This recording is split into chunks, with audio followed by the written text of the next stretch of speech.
मी म्हणतो का नको बोलू, तर मायाला लपून लपून त्याच्यासोबत बोलत होती. मी विचारलं तर म्हणत होती नाही का, मी तर बोलतच नाही, आमचा तर ब्रेकअप झालाय. मग आता काय रडून राहिली? तुले पेट्रोलचे पैसे मागून तू त्याच्या मित्राला गाडीवर फिरत होता. एक नंबरचा चिकट होता तो. मी तुला पहिलेच सांगितलं होतं. बाई जेवढे पैसे तुला त्याच्यावर वेस्ट केले ना, तेवढ्या पैशात तुला शाहरुख खानचं मन्नत विकत घेतलं असतं. तू काही बाकी गर्लफ्रेंडले Valentine day gift, anniversary gift, girlfriend day gift, वाढदिवसाचे गिफ्ट तुला कधी काही भेटलाय का?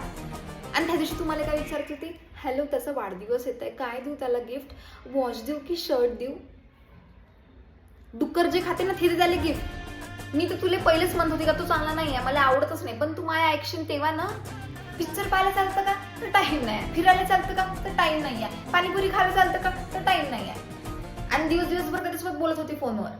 बाई जेवढा टाइम तुला त्याच्यावर वेस्ट केलाय ना, तेवढा टाइम जर तुला UPSC ला दिला असता ना, आज तू IAS ऑफिसर असते.